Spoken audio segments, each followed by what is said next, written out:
Shalom, saudaraku yang dikasihi Tuhan Yesus Kristus, bertemu kembali dalam renungan ajaran hidup, uraian sabda Tuhan yang mengajarkan hidup seturut dengan kehendak Allah. Bagaimana kabar saudara semua? Doa dan harapan saya, saudara semua dalam keadaan baik, tidak kurang suatu apapun. Tuhan memberkati saudara dengan kesehatan, kekuatan, dan semangat untuk menjalani kehidupan. Amin. Saudaraku, berbicara tentang pemimpin yang akan memegang tampuk pemerintahan, banyak sisi-sisi yang menarik untuk dibicarakan. Terlebih kalau berbicara tentang kepemimpinan nasional. Kontestasi sudah dimulai jauh sebelum kontestasi yang sesungguhnya dilaksanakan.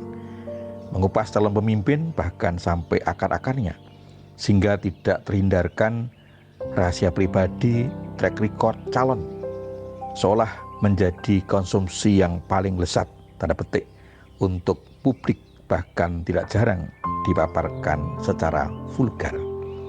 Sampai pada prediksi-prediksi kalau nanti calon-calon itu menjadi pemimpin. Tidak terlepas dari aroma persaingan dan intrik-intrik politik yang menyakitkan hati.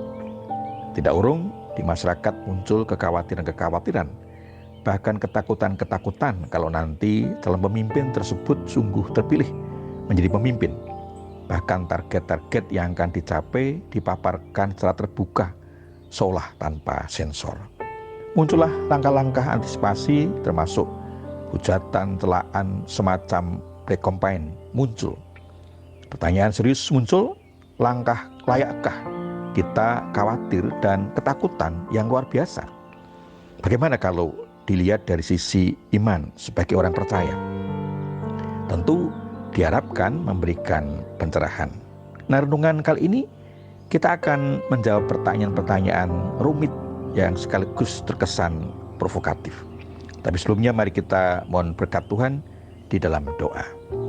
Bapa di surga, segala puji syukur kami naikkan kehadirat-Mu atas berkat dan pemeliharaan-Mu dalam kehidupan kami sampai saat ini. Sebentar kami akan mendengar dan merenungkan firman-Mu. Tolong kami ya Tuhan, Roh Kudus berkenan memberi hikmat kepada kami, sehingga kami dimampukan dapat mengerti dan melaksanakan dalam kehidupan kami sehari-hari. Mohon ampun atas dosa kami. Bersabdalah ya Tuhan, kami siap untuk mendengarkan. Di dalam nama Tuhan Yesus Kristus, doa ini kami alaskan. Amin. Saudaraku, sabda Tuhan yang akan kita terima dari kitab Roma pasal 13 ayat 1 sampai dengan 5 yang tertulis demikian. Tiap-tiap orang harus takluk kepada pemerintah yang ada di atasnya, sebab tidak ada pemerintah yang tidak berasal dari Allah, dan pemerintah-pemerintah yang ada ditetapkan oleh Allah. Sebab itu, barang siapa melawan pemerintah, ia melawan ketetapan Allah, dan siapa yang melakukannya akan mendatangkan hukuman atas dirinya. Sebab jika seorang berbuat baik, ia tidak usah takut kepada pemerintah, hanya jika ia berbuat jahat. Maukah kamu hidup tanpa takut terhadap pemerintah? Berbuatlah apa yang baik, dan kamu akan beroleh pujian daripadanya. Karena pemerintah adalah hamba Allah untuk kebaikan. Tetapi jika engkau berbuat jahat, takutlah akan dia, karena tidak percuma pemerintah menyandang pedang.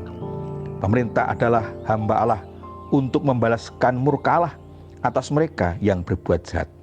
Sebab itu perlu kita menaklukkan diri, bukan saja oleh karena kemurkaan Allah, tetapi juga oleh karena suara hati kita. Demikian sabda Tuhan. Saudaraku, bagian sabda Tuhan ini diberi tema pemerintah ditetapkan oleh Allah. Saudaraku, tema ini terkesan mengendorkan semangat perjuangan para kandidat dan tim suksesnya. Karena pada akhirnya ketetapan Allah yang berlaku.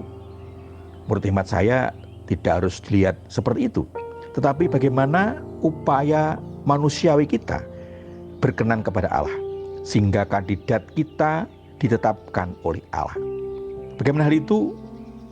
Kalau dikaitkan pemerintah yang ditetapkan oleh Allah itu dalam perjalanan pemerintahnya tidak sesuai dengan harapan.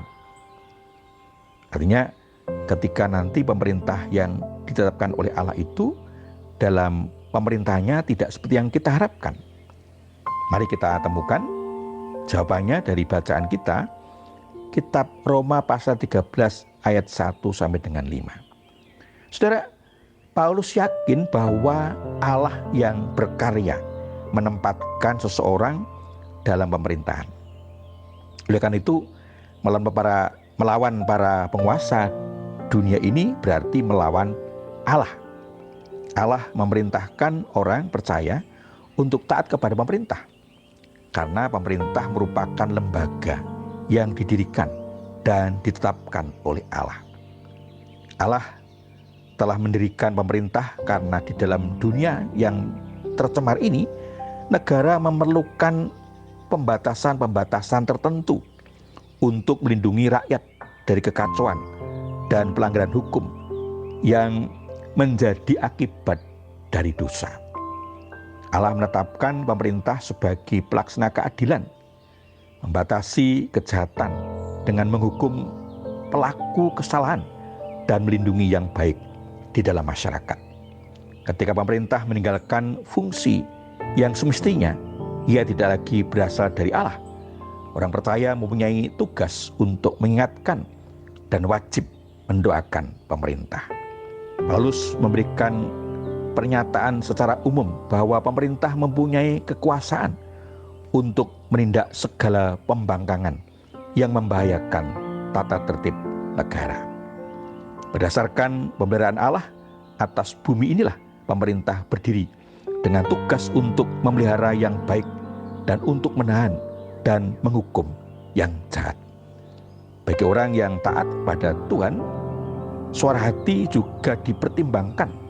Artinya, dorongan untuk taat pada pemerintah karena dorongan batin, dengan senang hati melaksanakan hukum Allah, dengan memenuhi tuntutan untuk taat pada pemerintah duniawi yang telah diberi tugas oleh Tuhan Allah mempertahankan hukum. Saudaraku, apa yang seharusnya kita lakukan menghayati bahwa pemerintah ditetapkan oleh Allah? Yang pertama, yakinlah bahwa Allah lah yang akan memilih dan menetapkan pemimpin pemerintahan, karena pemerintah ditetapkan oleh Allah dengan caranya yang ajaib, yang sulit dipahami dan dipikirkan oleh nalar manusia yang terbatas. Yang kedua, berdoalah untuk senantiasa agar semua proses itu, agar Tuhan yang berkenan menyatakan kuasa dan pembelaannya, sehingga semua berlangsung aman dan damai.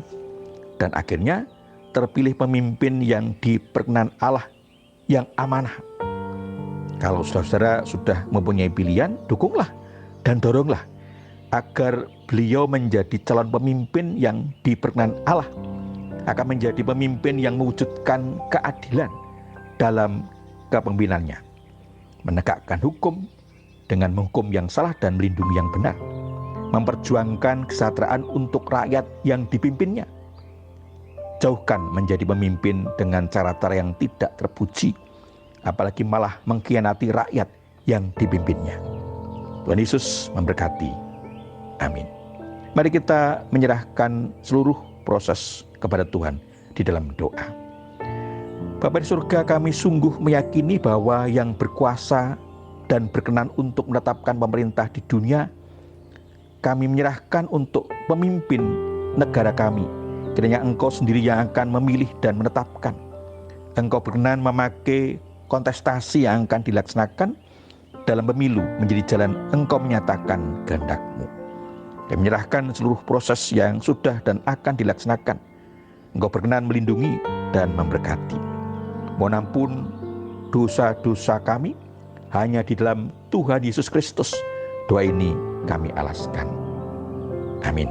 Saudaraku, demikian renungan ajaran hidup. Sampai bertemu kembali dalam renungan ajaran hidup selanjutnya.